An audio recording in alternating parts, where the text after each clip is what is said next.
ቲና ካሌብን መርዘዋለች ማለት ነው። እንግዲህ ቲና ምንድነው ያደረገችው? ካሌብን የሚያስተኛ የእንቅልፍ መድኃኒት ነው የጨመረችበት። እንግዲህ ምን ልታረገው ነው ካሌብን የዚህን ያክል ማሰቃየት ያስፈለጋት ነው ጥያቄው። አሁን ካሌብ ምንድነው ያደረገው? እዚህ ጋር አሁን እሷ ልበቀለው ነው የምትበቀለው ለምንድነው? ውጭልኝ ብሎ ጎትቶ ስላስወጣት። ከዚህም በፊት ደግሞ ያደረገችውን ነገር እሷ ልቧ ያውቃል። እሷ ግን እሱ እንደሚያውቅ አታውቅም። ስለዚህ እኔ ምንም አላደረኩም፣ ምክንያቱም ያደረኩትን ነገር እንደሆነ እሱ አያውቅም። ስለዚህ ገና ለገና ቤት ውሰጂ አለኝ ሰጠኝ አባትየው፣ ከዛ ያንን ቤት ስለዋሸው ብቻ ነው ይሄን እያደረጉ ያሉት ብላ ነው የምታስበው እሷ። እንግዲህ ማለትም ከዳኒ ጋር ያላትን ሪሌሽንሽፕ ማንም እንደማያውቅ ነው የምታውቀው። በዚህ ጉዳይ ላይ ግን ዳኒ ያውቃል፣ ዳኒ ሰምተዋል። ማለትም እንግዲህ ካሌብና ሽማግሌው ውስጥ ላይ ሆኖ ሲያወሩ የነበረውን ነገር ዳኒ ተደብቆ ሰምተዋል ማለት ነው። ማለትም አሁን እኮ እኛ እኮ አናውቅባቸውም ይመስላቸዋል የሚለውን አይነት ነገር ልክ ካሌብና ሽማግሌው በደንብ ስለ ቲናና ዳኒ ያውቃሉ በደንብ ማለት ነው። እና ቲና ግን የምትረዳው ምንም እንደማያውቁ ነው። ስለዚህ ምንም የማያውቁ ስለመሰላቸው ምን አድርገዋል ማለት ነው? ያው ሲባልጉ ቆይተዋል። አሁን ላይ ደግሞ እሱ ያውቃል ማለትም ዳኒ ያውቃል። ቲና ግን እስካሁን ድረስ እንደተባነነበት እንደተነቃባት አታውቅም። ለዚህ ነው ቆይ ምን ስለሆኑ ነው የሚበቀሉኝ? ቆይ ምን ስለሆኑ ነው እኔ ሚስት ሁኜ የሚስትነት ድርሻዬ ሳይሰጠኝ ከዚህ ቤት ውጪ የሚሉኝ? ስለዚህ ልበቀላቸው በሚል ነው እንግዲህ 4 ሚሊዮን ብር ብላ ነበረ አስተያየት አድርጋ 4 ሚሊዮን በ400,000 ቀይራ 400,000 ብር ተቀብላለች። ይሄንን ብር ተቀብላ ሄዳ እየጠጣች ነው። ዳኒ ደግሞ መጥቶ ምን ነው ብር ተሰጠሽ እንዴ? ብር ሰጠሽ እንዴ ሲላት ነው አልሰጠኝም ብላለች። ለምን? ለዳኒ መናገር አልፈለገችም። ዳኒን እሷ ጣልተዋለች። ለምንድን ነው የጠላችው? ስታይዋ ከሆኑ አልገባላት እንዴ? ቆይ አንተ ምን ሆነህ ነው ስትለውም አይመልስም። እንዴ ቆይ አንተ ያቺ ልጅ ማናት ምንድናት? አይመልስም። ስለዚህ አንተ ሲኖረ ብቻ ነው የምትወደኝ ማለት ነው ስትለውም አይመልስም። በቃ እሱ የሚፈልገው ከሷ ገንዘብ ነበረ። ቢያንስ ይሄን በመንቃቷ ጎብዛለች ብቻ አይደለም ጀግናለች ቲና ዜጋ። ነገር ግን ካሌብን ልትበቀል ያሰበችበት ምክንያት ምን እንደሆነ አሁን ወረድ እሺ አጠጣችሁ ይሄንን ነገር ምንም እኮ ልታደርገው አትችልም። በምንም ተአምር እኮ እሺ ሊላት አይችልም። እችስ በነገራችን ላይ የእንቅልፍ መድኃኒት ማለት እንትን አይደለም፣ ማጂክ እኮ አይደለም። የሆነ ማለት በቃ አንቺን ነው እንጂ ከአንቺ ውጭ ሌላ አላይም ብሎ እንዲለጠፍ ከሆነ ይሄ አይደለም ነበረ ማማለያውም ሆነ ይሄ አልነበረም መሳቢያ ወደ እሷ ማለት ነው። ግን ያጠጣችው ነገር ራሱ ምንድነው ነው? ያጠጣችው ነገር ራሱ የሚያስተኛ ነው ወይስ መርዝ ሆኖ የሚገድል ነው ካልን እንግዲህ እሱንም የምናይ ይሆናል ማለት ነው። እንግዲህ ካሌብና አባባ በቲና ምክንያት ተጣልተዋል። እዚህ ጋር ያሳያችሁ እንግዲህ በቲና ምክንያት ማለት ነው። በየቀኑ ያጠፋል፣ በየቀኑ ይቅርታ ይጠይቃል፣ በየቀኑ ያጠፋል፣ በየቀኑ ይቅርታ ይጠይቃል። አሁን ሽማግሌው አልፈልግም ብለዋል። እንዴ አንተ እንደ ህፃን ልጅ ነህ እንዴ? በየቀኑ እያጠፋ በየቀኑ ይቅርታ የምትጠይቀው ምንድነው? የአንተን ይቅርታ መቀበል ሰልችቶኛል ብሏል ማለት ነው። እንግዲህ ካሌብም አባዬ በምንም ተአምር ሁለተኛ አይለመደኝም። ደግሞ በዛ ላይ ይሄንን ነገር ስናደርግ እኮ ተስማምተን አይደል እንዴ? ተነጋግረን አይደል እንዴ? በቃ አጋጣሚ ግን እሱ ከግድግዳ ተለጥፎ ነው የሰማው። እርግጥ ልክ አይደለም። ነገር ግን እኔ በቃ እንኳንም ሰማ ያልኩት ከንዴቴ እኮ ነው አባዬ፣ ከቁም ነገር አትውሰድብኝ ብሎታል ማለት ነው። እንግዲህ አባባም እሺ ለአሁኑ እሺ፣ ግን በቃ ሁሌ እያጠፋ እንደ ህፃን አትምጣ። በነገር ላይ እሷም ነግራኛለች እኮ አሁን ምንድነው ያለችኝ? እሷም መጥታ እኔ ልወጣ ነው አባዬ ብላ ጨዋ ጫውቷታል። ሚስት ምን አስባ ነው ብሏለኝ ማለት ነው። እና ግን ምንድነው እዚህ ጋር አሁን ሽማግሌው ደስተኛ ሆኖ እያወራው አይደለም ካሌብን። ምክንያቱም ተከፍቷል እንዴ በቤቱ አስቡ። በላይ ሰብ እኮ ነው የመጣችበት በላይ ሰብ እና እውነቴን ነው የምላችሁ። እና በጣም ተናዶ ስለነበረ ሽማግሌው ነግሮታል ለካሌብ። ምን ብሎታል እንዴ?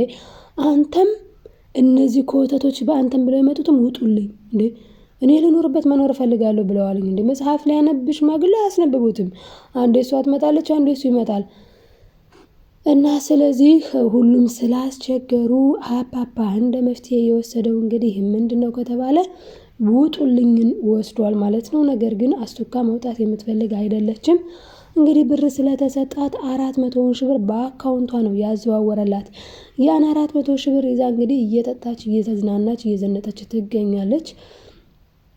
እና እንግዲህ ካሌብ በጣም የሚያሳዝነው ነገር ካሌብ እንግዲህ ምን እያለ ነው? አባዬ እኔ እኮ ስራውን እየሰራሁኝ ነው፣ ሁሉንም ነገር እሰራዋለሁ፣ የክፍለ ሀገሩንም ቢሆን እጄ እሰራው ነበር፣ ግን አንተን እንዳታጠቃ እፈራለሁ።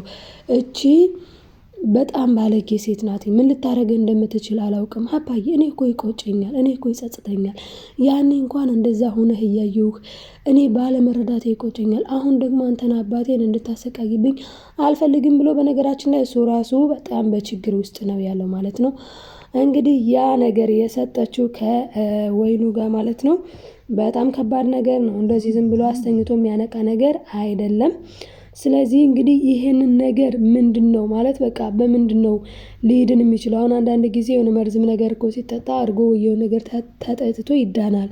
የካሌብ ግን እንዴት ነው ድኗል ወይስ እንዴት ሆነ የሚለውንም የምናወራ ይሆናል። እንግዲህ ዳኒ እየተመላለሰ ትሁትን አንዴ ከቲናም ተቀይራለች። እኔ ሌላ ምልሽ ነገር የለኝም። በቲና ጉዳይ እንኳን ተጠንቀቂያት። ምክንያቱም አሁን ላይ እየሄደችበት ያለችው ነገር የሆነ ነገር ነው። ደስተኛ ናት ስትያት ሲሪየስ ናት፣ ሲሪየስ ናት ስትያት ደስተኛ ናት። ስለዚህ እቺ ሴት እንደዚህ የምትሆነው የሆነ ነገር ስታስብ ነው። እና ትሁት አንቺ ራስሽን ጠብቂ፣ ደግሞ ተጠንቅቂያት ብለዋል ዳኒ። እንግዲህ ዳኒና ቲና ተጣልተዋል ብንልም ያስኬዳል ማለት ነው። ያው እውነት ነው። ደግሞ እሷ ከልቧ አንቅራ ተፍተዋለች። ከፈለግ መሄድ ትችላለህ፣ እኔ አንተን እንዳይከፋ አንተን እንዳይደብርህ ብዬ ለአንተ ብዙ ዋጋ ከፈልኩልህ፣ አንተ ግን ምንም እየገባህ አይደለም። እስኪ ተመልከት፣ እኔ እናንተ እኮ ፒስ የምንኖረው ገንዘብ ሲኖረኝ ብቻ ነው። ከዚያ ያለፈ እኮ ፒስ አይደለንም። ስለዚህ ለገንዘብ ከሆነ እኔ በነገር ላይ አንድ የተረዳሁት ነገር ቢኖረኝ ሰውን አልቦ ሳይሆን መኖር የማይችለው ገንዘብን አልቦ ነው መኖር የማይችለው ብለዋለች። ለምንድነው እሱን እንደዚህ ያለችው? እሱ ምን ብሏታል እንዴ? እኔ እኮ ዳኒ ነኝ፣ ከፈለክ ሂድ። ምን ማለት ነው እንዴ? ካላንተ እኮ መኖር አልችልም አይደል እንዴ ነበር የምትይኝ ሲላ ጊዜ አዎ ማለት ነበር። ነገር ግን መኖር የማይቻለው ካለ ገንዘብ ነው፣ ካለ ሰው አይደለም። ያለ ገንዘብ ማንም ሰው ሊኖር አይችልም። ስለዚህ ገንዘብ ኢምፖርታንት ነገር ነው እንጂ የሰው ልጅ መና ነው እያለች ነው እንግዲህ በቲና አገላለጽ እንደዚህ ነው እንግዲህ። አንዳንዴ ተራ ሲኮን ከባድ ነው። እና ካሌብም ይኸውልሽ ካሌብ በነገራችን ላይ ሲጀመር ግብዣውንም አልፈለገም ነበረ። ምክንያቱም ምን ያደርግለታል ከዚች እንደ እሱ እኮ ከአስከፈ እኮ ያውቃታል እኮ እሷ ማን እንደሆነች ምን እንደሆነች እኮ ያውቃል ጠንቅቆ። ማለትም እንግዲህ ዳኒ እንዳለው ነው። እንዴት ግን ትሁት እንዴት እያወቁ ዝም አሉ እንዴ? እኔ እኮ እንደማያውቁ ነበር የማውቀው፣ እንዴት ነው እያወቁ ዝም ያሉን ብሎ ጠይቋት ነበረ። እሷ ምን ብለዋለች እንግዲህ ተመልከት። እንደዚህ ነው እንግዲህ እሱ ሚስቱን ይዘህ በገዛ አልጋው እንደተኛ እያወቀ ነው ሄደ ስታንቀው ዝም ያለው። ነገር ግን አንተ ግን ተመልከት ብለው ማለት አባትየውም ሆነ ልጅየው ይኸው እኔ እኮ አንቺ ግን እባብ ነሽ፣ እንዴት አልነገርሽኝም? አንቺ እያወቅሽ እኮ ነው የደበቅሽ ብሏት ነበረ። ቲናም ያለችው ነገር ቢኖር ትሁትዬም ያለችው ነገር ቢኖር ምንድን ነው? አይ እኔ እኮ ነግሬሃለሁ ዳኒ፣ አንተ አልረዳ አልክ እንጂ ቀጥታ ያውቃሉ አላልኩም እንጂ ከዛ ውጭ ያለው ነገር እኮ ከአስከፈ ነግሬህ ነበረ። አንተ አልገባህል እንጂ እኔስ ነግሬህ ነበረ። እውነት ተደብቃ አትቀርም፣ እውነት ትመነምናለች እንጂ አትበጠስም። አንተ ምንም ያክል እንኳን ለመደበቅ ብትሞክር ይሄ ነገር ነገ ይወጣል። እስኪ እንደዛ ያልከውን ቀናት እስኪ አስታውሰው። ስንት ጊዜ ነግሬህ አልነበረ? አልሰማልክ እንጂ ብላ በደንብ ነግረዋለች። እውነቷን ነው፣ ብዙ ነግረው ነበረ። እንግዲህ ካሌብን ቲና ተበቅለዋለች። ለምንድነው የተበቀለችው? ይኸውልሽ ቲና፣ እኔ አሁን ገንዘቡን ሰጠሁሽ፣ ገንዘብ አይደል የምትፈልጊው? ገንዘቡን ሰጠሁሽ፣ አሁን ነይ ውጪ ብሎ ጎትቶ ወሮሯት ነበረ ውጭ ላይ። ያን ነው እያወራረደች ያለችው። አባባ ደግሞ ዳኒን ምን ብለውታል? የምናወራረደው ሂሳብ አለ፣ ያኔ ባይሆን የውለታህን እከፍልሃለሁ ብሎታል ማለት ነው። እና በነገራችን ላይ ሽማግሌው በጣም ነው የተናደደው በዚህ ጉዳይ። ዳኒ ለምን ተደብቆ ሰማ? መስማት ካለባቸው እኛ እንንገራቸው ተባብለን እንድንነግራቸው ወስነን ራሳችን ፈልገን ነው እንጂ መናገር ያለብን እንዴት በቤቴ ሰላይ በራፌ ላይ ቆሞ ያዳምጣን የሚል ነው የአባባ ብስጭትና ንዴት። ለዛም ነው አንተን ብለው የመጡትም ሁላችሁም ጥርግርግ ብላችሁ ውጡልኝ ብሎ የነበረው ሽማግሌው ማለት ነው። እና እዚህ ጋር ግን ካሌብ እንዲያባዬ ምን አስበህ ነው? ሌላ ልጅ አለ እንዴ የምታወርሰው? እኔ አይደለሁኝ እንዴ ልጅ ሲለው ስሞት መተህ ትወርሳለህ እንዴ? አሁን እኮ ልሞት ነው በእናንተ ንግር፣ በእናንተ ጭቅጭቅ። ስለዚህ እኔ መኖር እፈልጋለሁ፣ መሞት አልፈልግም ያሉ ይመስላል ማለት ነው አባባ። እንግዲህ ይሄንን ይመስል ነበረ። ግን አሁን ላይ ካሌብ ያጠጣችው ነገር ምንድነው ከተባለ ያጠጣችው ነገር መርዝ ነው እንደሷ አባባል። ምክንያቱም ሁሉንም አርከፈክፋቸዋለሁ ብላለች። ግን መጠጡ ሳይቀያየር አይቀርም። ከተቀያየረ ያው የሚሞተው አካል ራሷም ልትሆን ትችላለች። ያው ለህመም ለከፍተኛ ነገር ሊሰጥ ይችላል ማለት ነው መርዙ። ይሄን ይመስል ነበረ። እስቲ ቀጣዩን ደግሞ በቀጣይ ክፍል ይዤላችሁ እመጣለሁኝ። አብራችሁ ስለነበራችሁ ከልብ አመሰግናለሁ። ላይክ፣ ሰብስክራይብ፣ ሼር ማድረግ አትርሱ። ባይ ባይ ውዶችዬ። ለማዘዝ አይደለም ለማስታወስ ያክል ነው፣ ሰብስክራይቡን ማለቴ ነው። እና ደህና ቆዩልኝ የኔ ተወዳጆች።